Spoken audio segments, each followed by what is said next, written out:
Je progresse et nos hommes fidèles, surtout les fidèles du président, sont là.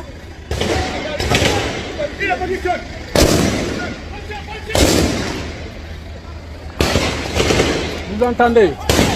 Vous entendez?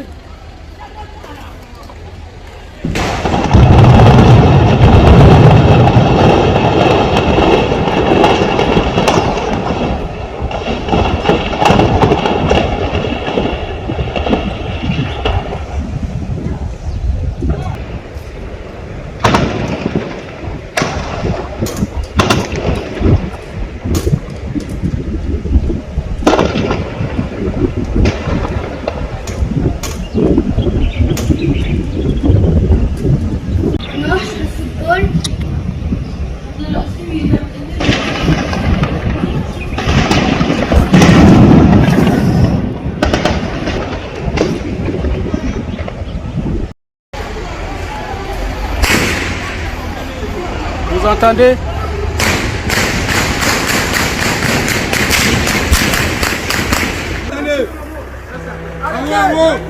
Arrêtez! Il y a quelqu'un là qui est le fondeur.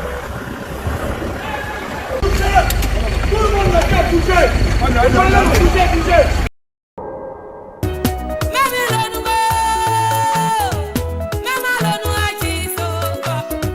Les réfugiés sierra-léonais.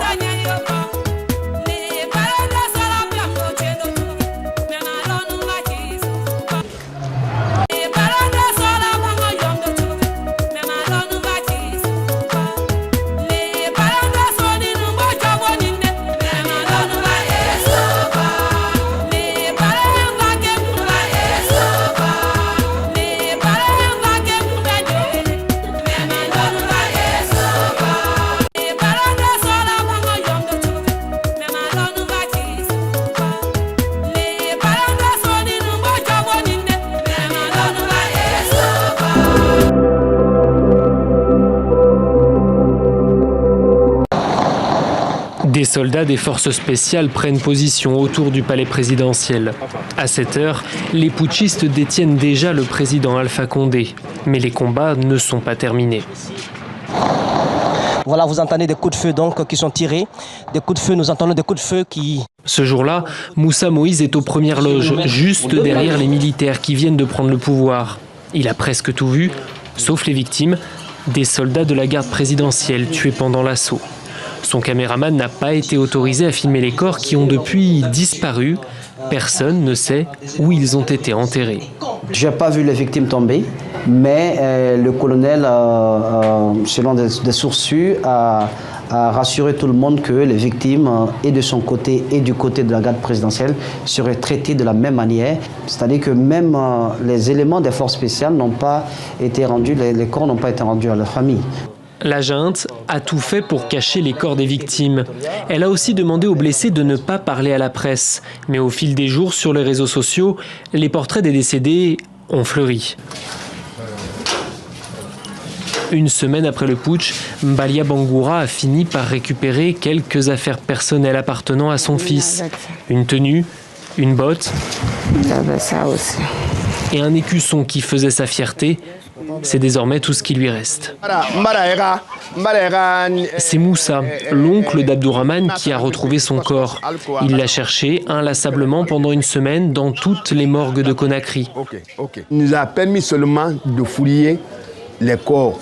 Si on peut reconnaître notre fils, il nous a accordé ça. Lendemain, on est revenu maintenant, c'était vendredi matin. Vendredi matin, il nous dit qu'ils ont ramassé tous les corps le soir. Destination inconnue. Ils auraient dû nous appeler, nous prévenir de l'enterrement. Mais il ne faut pas bousculer ces gens non plus. Si on va au cimetière poser des questions, est-ce qu'on ne va pas avoir des problèmes? C'est pas compliqué. On va au cimetière, on demande. On dit qu'on a entendu des rumeurs, que l'on veut vérifier parce qu'on n'a pas assisté à l'enterrement, c'est tout. Parce que tu n'as pas assisté. Après discussion, la famille accepte que nous les accompagnions jusqu'au cimetière où les corps auraient été enterrés. Mais rapidement, Moussa Souma, l'oncle, prend peur. Il multiplie les coups de téléphone. Bonjour. J'ai posé la question là. À peine arrivé au bord de la route, il change d'avis. Allez, on retourne à la maison, c'est fini, on y va.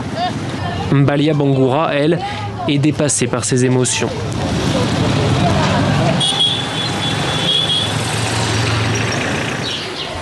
Le lendemain matin, nous retrouvons Tierno.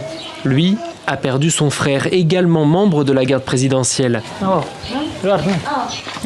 Ce matin, il veut vérifier si les rumeurs disent vrai. On a entendu par les informations à la volée qu'il a été enterré dans un cimetière. Là.